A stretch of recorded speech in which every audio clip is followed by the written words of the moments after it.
कंसचाणूरमर्दनम् देवकी परमानन्दम् कृष्णं वन्दे जगद्गुरुम्। मंजीरनूपुरनन् नवरत्नकांची श्रीहार केसरी। आज महामहिमामयी श्री कृष्ण जन्माष्टमी है। वैवस्वत मनवंतरी अष्टाविंश चतुर्युग के द्वापर के अंत में भाद्र मास की कृष्णाष्टमी के दिन पृथ्वी को ये महान सौभाग्य प्राप्त हुआ। अखिल विश्व ब्रह्मांड के लिए आज का ये मंगलमय दिन महान महिमामय, महान मधुमय और महान ममतामय तथा परम धन्य है। आज के ही दिन असुरों के अत्याचार से उत्पीड़ित, कामना, वासना, दुख, दैन्य और दारिद्र्य आदि के तीव्र ताड़न से संत्रस्त और क्षत विक्षत, बहिर्मुखता एवं जड़बाद से जर्जरित और प्रेम सुधा रस धारा से रहित सर्वथा शुष्क जगत में अखिल रसामृत सिंधु षडैश्वर्य पूर्ण सर्वलोक महेश्वर स्वयं भगवान का आविर्भाव हुआ था। भगवान के अवतार में क्या हेतु है ये भगवान ही जानते हैं, परंतु प्रधान हेतु प्रतीत होता है भगवान की अपने घनीभूत परमानंद रस लीला विग्रह को प्रकट करने की मंगलमयी इच्छा। वैसे साधुजनों का परित्राण, दुष्टों के विनाश के द्वारा भूमि का भार हरण और धर्म संरक्षण या धर्म संस्थापन के मंगलमय कार्य भी श्री भगवान के अवतीर्ण होने में कारण बतलाए गए हैं। स्वयं भगवान श्री कृष्ण ने ही गीता चतुर्थ अध्याय के 8वें श्लोक में कहा है, परित्राणाय साधूनां विनाशाय च दुष्कृतां धर्म संस्थापनार्थाय संभवामि युगे युगे। साधु पुरुषों के परित्राण, दुष्टों के विनाश और धर्म संस्थापन के लिए मैं युग युग में उत्तम रीति से प्रकट होता हूँ, संभवामि। पर केवल यही कारण नहीं है, भगवान ने ही इसके पहले 6 और 7वें श्लोक में कुछ भिन्न संकेत भी किया है।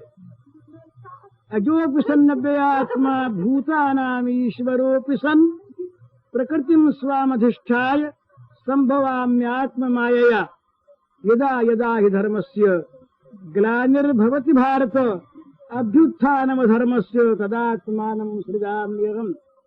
मैं अजन्मा, अव्ययात्मा और समस्त भूतों का ईश्वर रहते हुए ही अपनी प्रकृति को स्वीकार करके अपनी योग माया से अर्थात योग माया को साथ लेकर उत्तम रीति से प्रकट होता हूँ। जब जब धर्म की ग्लानि और अधर्म का अभ्युत्थान होता है तब तब मैं अपने को प्रकट करता हूँ।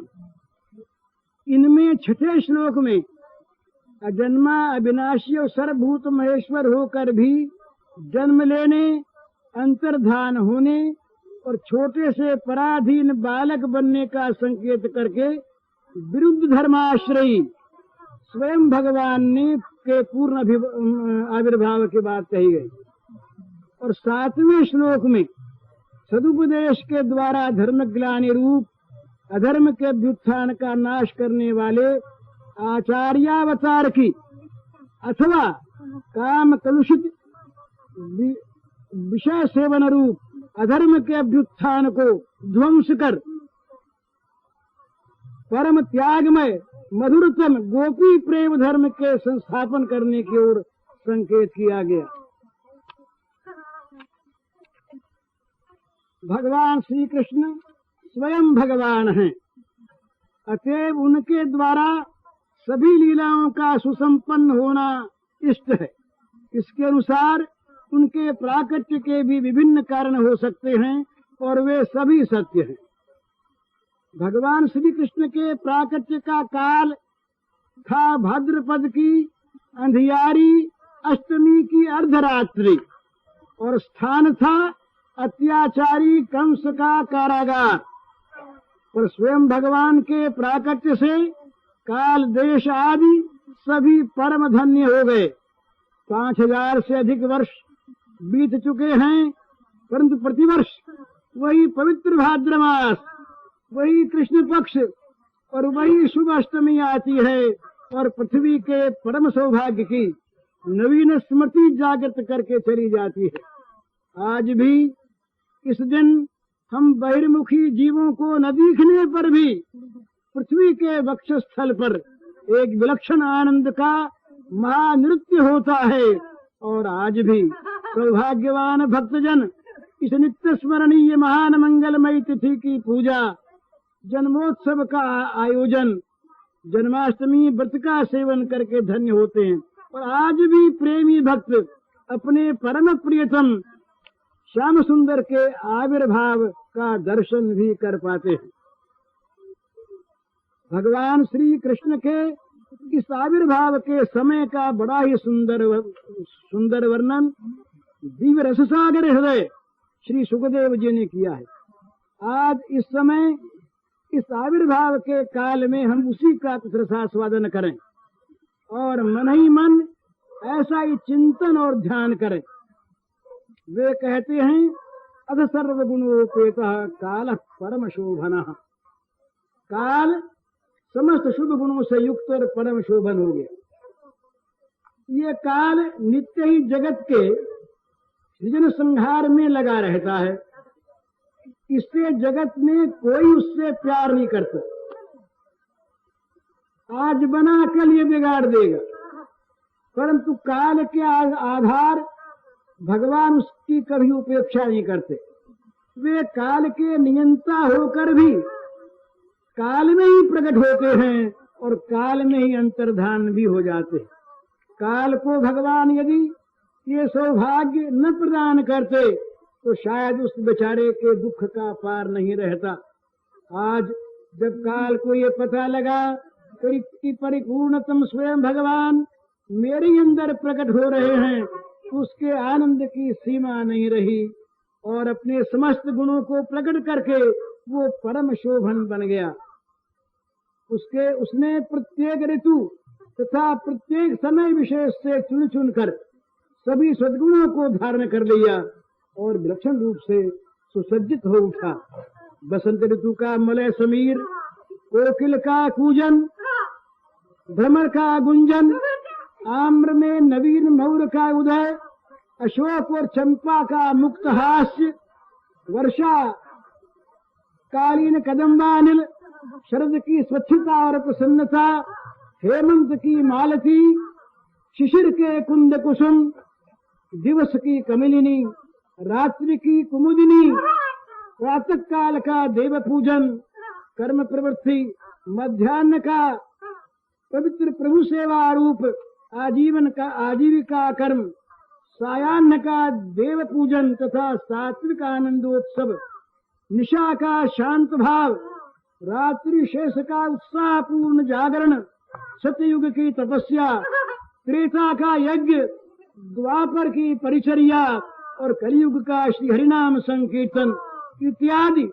काल के भंडार में जहाँ जो सद्गुण थे सभी को अपने में धारण करके वो सर्वांग सुंदर हो गया।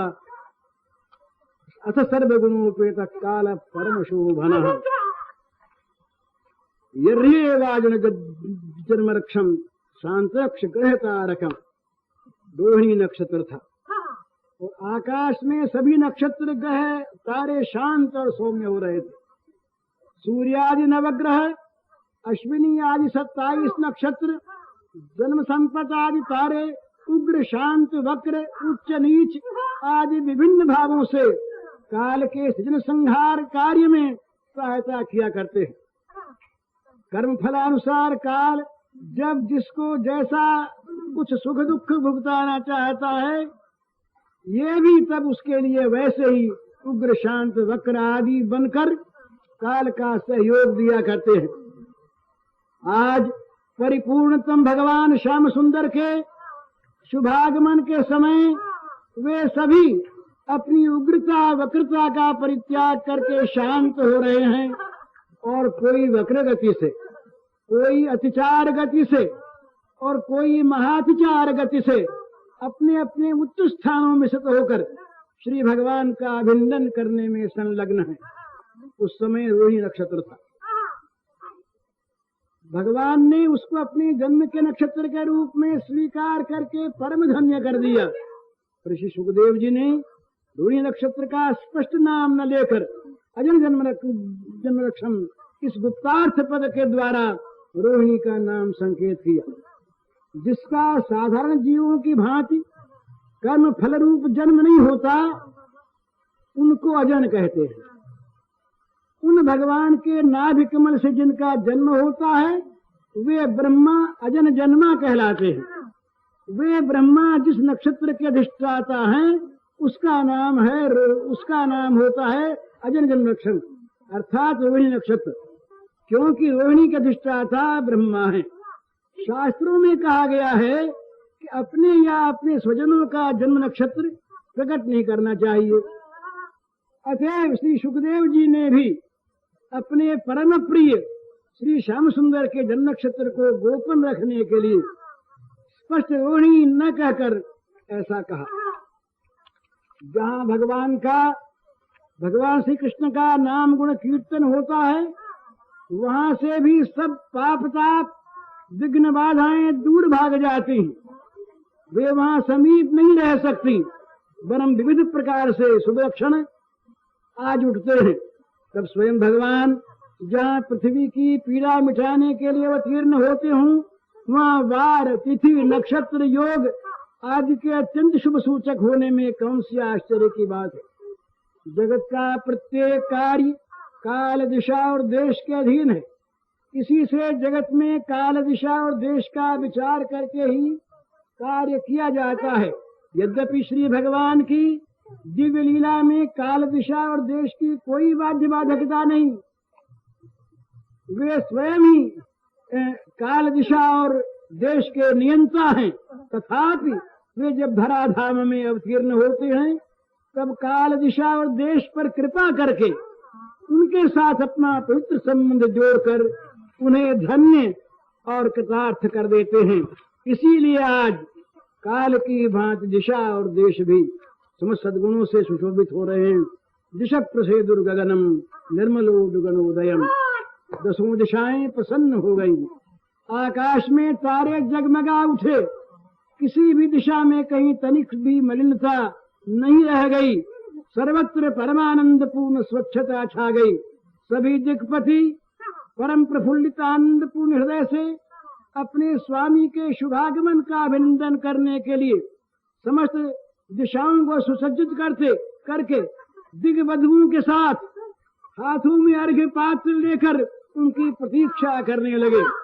गगन में तारे जगमगा उठे, मानो अपने अपने अनंत अंग पात्रों में स्तर स्तर पर हीरों के पुष्प सजाकर विष्णु पद में अंजलि अर्पण करने की इच्छा से खड़े हो गए। काल और दिशा की भांति देश भी मंगल श्रृंगार से सुसज्जित हो गया। भूभुवस्वः सभी देशों में आनंद की बाढ़ आ गई। मंगलमय के मंगल आगमन से सभी देश आनंद मंगल परिपूर्ण हो गए। मई मंगल भूइष्ट पुर ग्राम बरजा करा।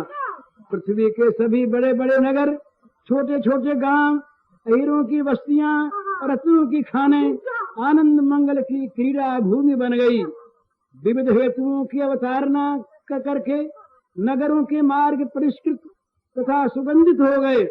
धनियों के प्रासादों में रोशनी जगमगाने लगी, शंख ध्वनि होने लगी, बाजे बजने लगे, जगह जगह पूजा और स्तुतियां होने लगी, मंत्रोच्चारण की ध्वनि उठने लगी, खाने रत्नों को स्वयं बाहर फेंकने लगी।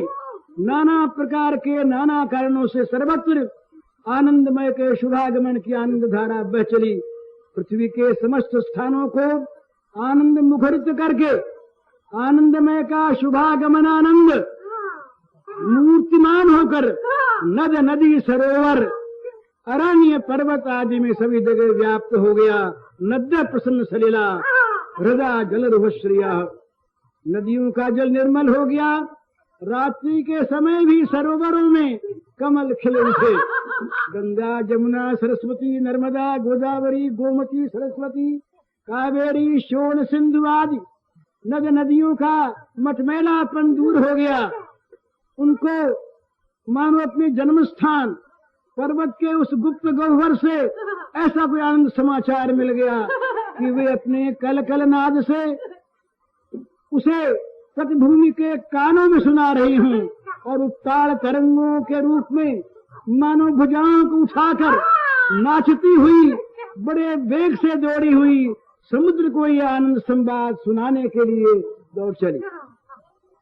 सरोवरों में असंख्य कमलों की पंक्तियां खिल उठी। मायाबद्ध जीव जैसे स्त्री पुत्र परिवार घर शरीर को छोड़कर अन्य किसी से संबंध नहीं रखता, उसी प्रकार ये बेचारे सीमाबद्ध सरोवर अपनी सीमा में ही आबद्ध रहा करते हैं।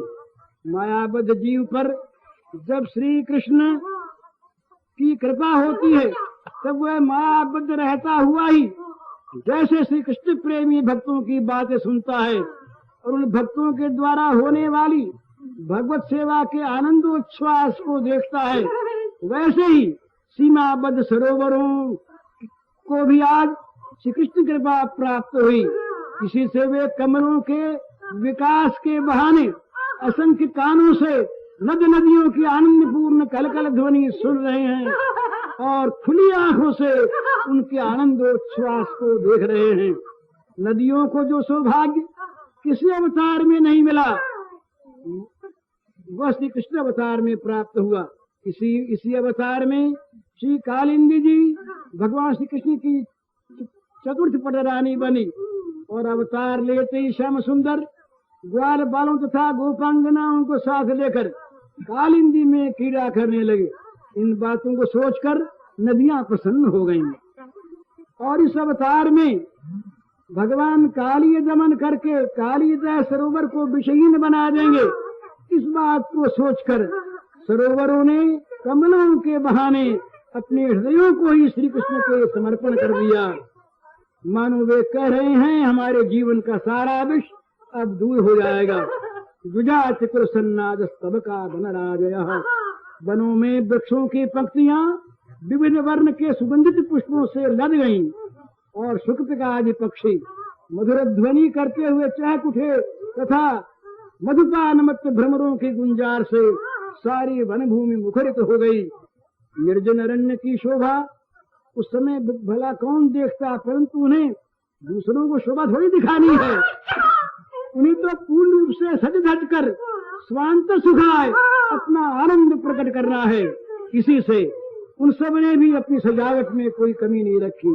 शाल तमाल ताल आम अशोक चंपा मौलसरी वट अश्वत्थ आदि सभी ने अपने पुराने पत्ते फेंक दिए और नए नए कोमल पल्लवों को धारण कर लिया।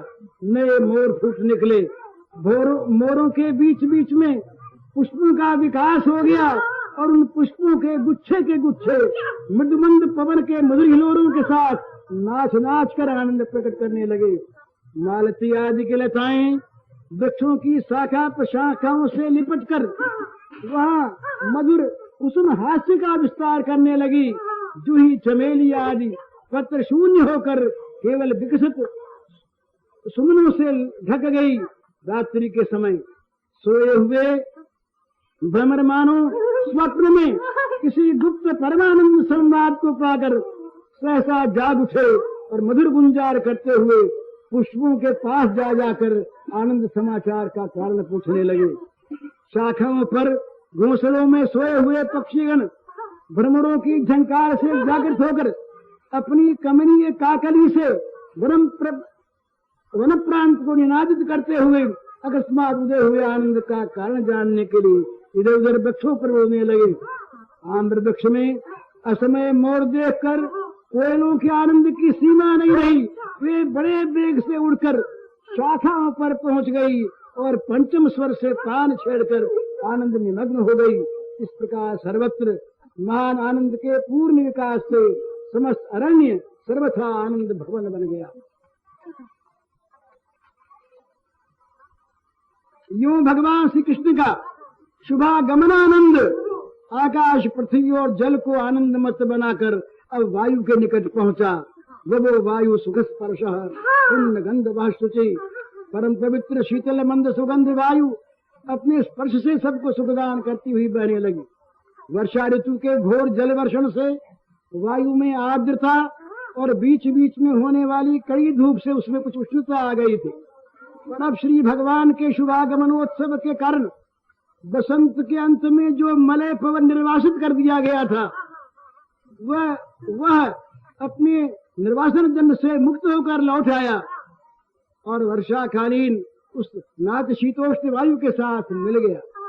अब दोनों ने मिलकर खोज कर जहां जहां उन्हें सुगंध प्राप्त हुई ले लेकर अपने सारे अंगों पर लगा ली और आनंद मत होकर वे वृक्षों के मस्तकों, रमणियों के अंचलों तथा प्रासाद शिखरों की पताकाओं के साथ क्रीड़ा करने लगे। श्री भगवान आ रहे हैं, इसलिए उस समय वायु ने रज को लेकर, धूल को लेकर खेलना छोड़ दिया तो सात्विक आनंद के साथ वे खेलने लगी।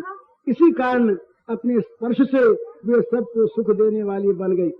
यूं जब श्री गोविंद के शुभागमन आनंद से पृथ्वी मंगलमयी, जल कमलाच्छादित, वायु सुगंध संपन्न और सुख से भी हो गई और निर्मल आकाश तारा मालाओं से जगमगा उठा, तब अग्नि भी निश्चेष्ट नहीं रह सके। पृथ्वी, जल, तेज, वायु और आकाश ये पंचभूत मिलकर ही तो जगत का सारा काम करते हैं। आज जब श्री कृष्ण का शुभागमन महोत्सव, आज श्री कृष्ण के शुभागमन महोत्सव के समय इनमें से चार आनंदोन्मत्त हो जाए और अग्नि बाकी रह जाए, ये कैसे संभव है? अग्नि विजाति नाम शांता सत्र समिंधता। विजयों के होम कुंडों की कभी न बुझने वाली अग्नियां जो कंस के अत्याचार से बुझ गई थी, वे जल उठी, उन्हें जलाना नहीं पड़ा। लकड़ी के अंदर से अपने आप ही प्रज्वलित होकर वे दक्षिणावर्त हुई जल नाचने लगी। श्री गोविंद के शुभागमन के महानंद में उनके लिए घृत की आहुति, मंत्र पाठ अथवा ईंधन की आवश्यकता नहीं हुई। वे अपने आप ही प्रकट होकर होम मंडपों को आलोकित करने लगी। श्री कृष्ण का शुभागमन महानंद बाह्य जगत को प्रमुदित और पुलकित करके अब अंतर जगत में जा पहुंचा। मनास्यासन प्रसन्नानि साधु राम असुरद्रोही साधुओं का चित्त सहसा प्रसन्नता से भर गया। भगवत भक्तों के हृदय सहसा अजानित, असंभावित और अप्रत्याशित आनंद से परिपूर्ण हो गए। कहां से, किस लिए, कैसे इस परमानंद ने आकर उनके हृदय में प्रवेश किया, इसका उन्हें पता नहीं चला। वे आनंद में भरकर पुलकित हो गए। उनके नेत्रों से प्रेमानंद के सुधा बिंदु झरने लगे और वे सब इस आनंद में के नित्य स्थित रहने के लिए भगवान से प्रार्थना करने लगे। असुर निकंदन श्री कृष्ण चंद्र के शुभागमन की सूचना पाकर असुरों के अत्याचार से उत्पीड़ित देवताओं के हृदयों में भी शांति और आशा का संचार हो गया। असुर समुदाय अपनी भयानक मूर्ति और सहज हिंसा प्रवृत्ति के कारण सभी के अप्रिय होते हैं, इसलिए असुर के अतिरिक्त जीवन मात्र असुर द्रोही हैं। इस सिद्धांत से साधु प्रकृति के सभी असुर द्रोही जीव प्रसन्न हो गए, पर भगवान के भक्तों का सुख तो अवर्णनीय है। बादल से गिरी हुई जल की बूंद मेघ प्रिय चातक को जैसी सुखदायी होती है, वैसी अन्य किसी को नहीं होती। ये सत्य है कि दूसरों की भी प्यास बुझती है, पर वे केवल मेघ के जल की ही प्रतीक्षा नहीं करते। उनको नद नदी, सरोवर, झरने बहुत जगह जल दिखाई देता है। कहीं से भी लेकर वे अपनी पिपाशा शांत कर सकते हैं। तो श्री भगवत चरणाश्रित एक निष्ठ अनन्य भक्तों के आनंद का स्रोत तो केवल श्री भगवान के चरणार बिंद ही हैं। जो लोग भोगाश्रित हैं, भगवत चरणाश्रित नहीं है, उनके सुख के लिए स्त्री, पति, पुत्र, परिवार, जन, धन, जमीन, विषय, वैभव, मान सम्मान, प्रशंसा, यश और पदाधिकार आदि अनेक वस्तुएं हैं। इसीलिए वे श्री भगवत चरणारविंद भीतर सके दिव्य आनंद का पूर्ण स्वादन नहीं कर पाते। फिर जैसे बादलों का निर्मल जल भी यदि गंदे कूड़े भरे स्थानों में गिर जाए तो वो निर्मल नहीं रहता, इसी प्रकार भगवान का परमानंद हित निर्मल होने पर भी जिन लोगों का जीवन कामना वासना भोगासक्ति भोग सुखास्था रूपी गंदे कूड़े से भरा है, वे उस परमानंद को भी विषानंद बना लेते हैं।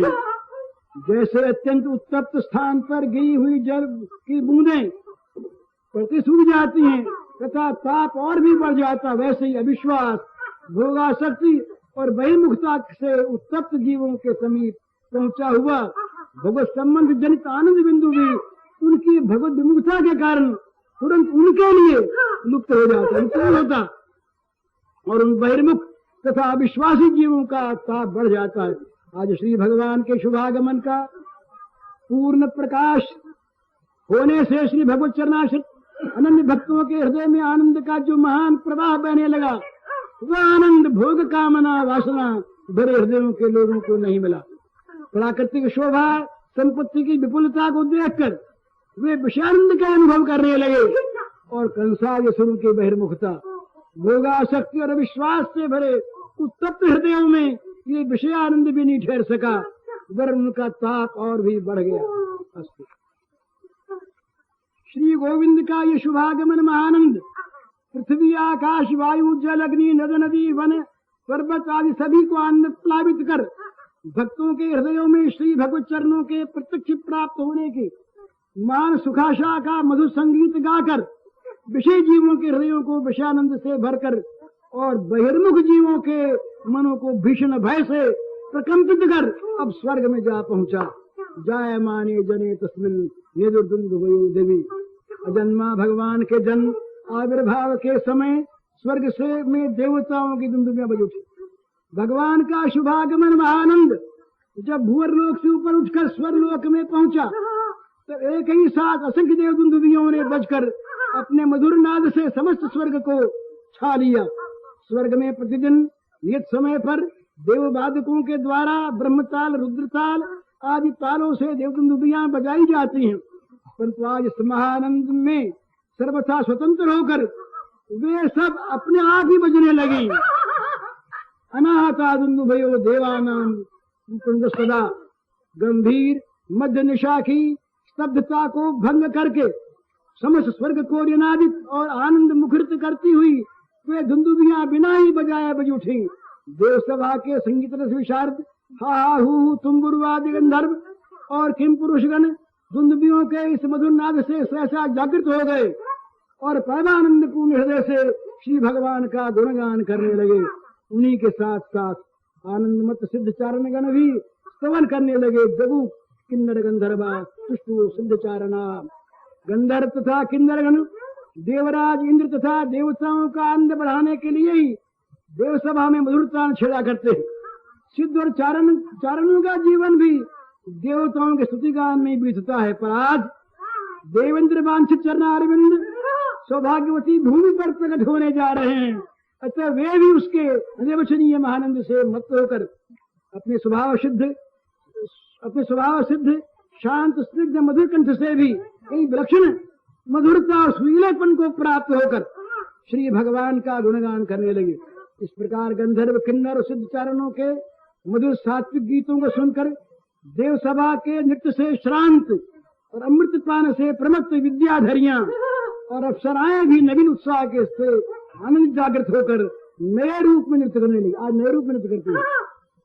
विद्याधरी अप्सरों भी सदा उर्वशी मेनकारंभादि स्वर्ग की अप्सराओं और विद्याधरियों की सारी दिन भर की नाच गान की थकावट दूर हो गई और वे प्राकृत परमानंद से परिपूर्ण होकर स्वर्ग के विलास नृत्य की सारी तालों को भूलकर श्री गोविंद गुणगान में प्रमत्त गंधर्व किन्नरों की गोविंद गुणगान की शुद्ध सत्वमयी तालों में ताल मिलाकर मधुर नृत्य करने लगी।